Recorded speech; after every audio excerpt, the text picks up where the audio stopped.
अब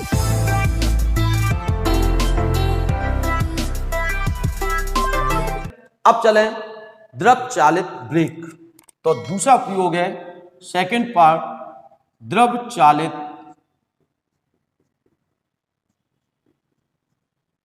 ब्रेक। द्रव चालित ब्रेक की बात करें, मींस हाइड्रोलिक ब्रेक। किस ब्रेक की? Hydraulic brake. हाइड्रोलिक ब्रेक देखा होगा, कार के पीछे लिखा होता है पावर ब्रेक, ट्रक के पीछे लिखा होता है पावर ब्रेक। थोड़ा ही सा बल लगाया, सभी पहिए एक साथ रुक गए, अर्थात गाड़ी पूरी एक साथ रुक जाएगी। और जब गाड़ी एक साथ रुक जाएगी तो इसका मतलब है आप उस गाड़ी से उचित दूरी बनाकर चलें, क्योंकि इसमें पावर ब्रेक है। तो उन्हीं ब्रेकों के बारे में समझते हैं, पावर ब्रेक क्या होते हैं, या हम द्रव चालित ब्रेक के बारे में जाने। द्रव चालित ब्रेक क्या है? यह पास्कल के सिद्धांत पर आधारित, किसके सिद्धांत पर? पास्कल के सिद्धांत पर आधारित ब्रेक है। इसमें वही पास्कल का नियम काम करेगा। क्या है पास्कल का नियम? जब किसी द्रव पर कोई दाब आरोपित किया जाता है तो सम अवस्था में वह दाब संपूर्ण द्रव में एक समान रूप से सभी दिशाओं में संचित हो जाता है। इस कथन को क्या कहते हैं हम? पास्कल का नियम। इसी का नियम कर रहे हैं। तो जाने हम सबसे पहले द्रव चालित ब्रेक की रचना, इसमें कैसे काम करता है। इसमें एक मास्टर बेलन होता है। मास्टर बेलन का हमने यह एक ही बेलन है, मास्टर बेलन जो सबके लिए एक ही होगा, इसे हमने कहा पी। मास्टर बेलन क्या कहा? पी। इसमें एक पिस्टन लगा होता है जो कि कैसा होगा? वायुरोधी होगा, घर्षण रहित होगा। इस पिस्टन का जो रॉड होगा वो एक लीवर से जुड़ा होगा, एक लीवर से जुड़ा होगा। लीवर जानते हैं ना, मशीन है, एक प्रकार का उत्तोलक है जो क्या करता है? कम बल लगाकर क्या करता है? बहुत ज्यादा। इस पर एक पेडल लगा होगा, इस पेडल को हम पैर से क्या करते हैं? दबा देते। ठीक है, पेडल लगा हुआ है, लीवर है एल, और लीवर को जैसे ही दबाएंगे जे दबेगा, और इसके कारण जो पिस्टन कहाँ की ओर आएगा? अंदर की ओर आएगा। इस मास्टर बेलन को एक नली टी से जोड़ देते हैं। यह नली टी चारों पहियों को जाती है, गाड़ी के जितने भी पहिए होंगे सभी पहियों को जाएगी। और इसमें इस नली टी को एक पहिए के नली का एक हिस्सा बना रहा है, एक पहिए में जा रहा है। ये है एक पहिया। ठीक है, इसमें एक बेलन सी लगा होता है, एक दूसरा सिलेंडर लगा हुआ है सी।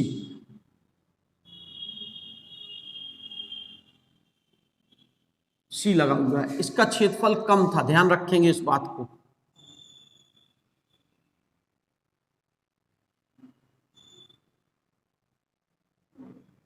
इसका क्षेत्रफल क्या है? ज्यादा है। ठीक है, एक सिलेंडर सी लगा हुआ है, नली का संबंध एक अन्य नली पहिए के अंदर एक नली सी से है। इस नली सी में दो पिस्टन लगे हुए हैं, P1 P2।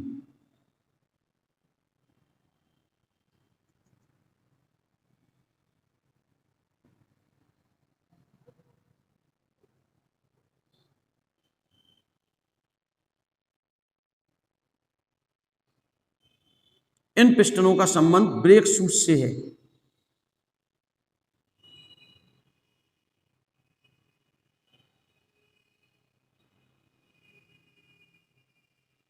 ये ब्रेक शूज हैं,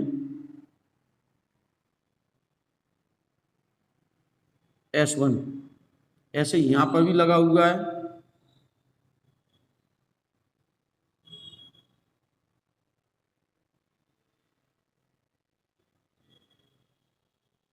इसके ऊपर कुछ रफ मटेरियल लगा है जो घर्षण से चिंगारी इत्यादि उत्पन्न ना करे।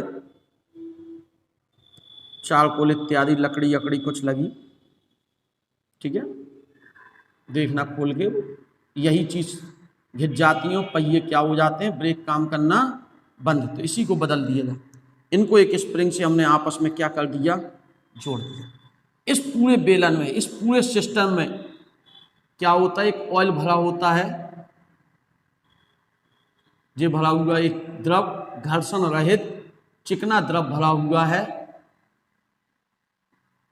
चाहे तो हम इसे मास्टर बेलन M कह सकते हैं, पिस्टन P कह सकते हैं, चारों तरफ नलियों में जा रहा है।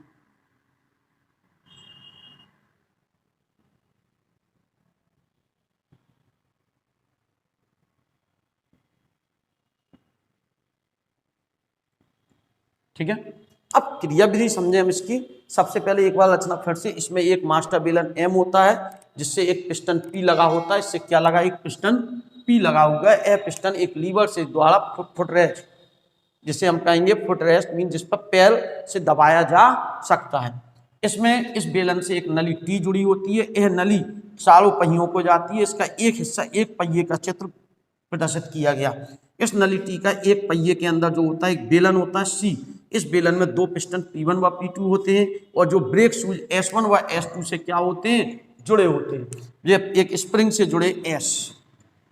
इसमें इन नलियों में, इन बेलनों में एक चिकना घर्षण रहित द्रव भरा होता है। जब हम इस लीवर को दबाते हैं तो पिस्टन पर दाब आरोपित होता है। चूंकि इसका क्षेत्रफल कम है इससे, तो यहाँ क्षेत्रफल कम होने के कारण कम दाब बल लगता है। कम बल लगने के कारण इस पर दाब उत्पन्न हो जाता है। यह दाब पूरी नली में एक समान रूप से क्या होता है, संचित होता है।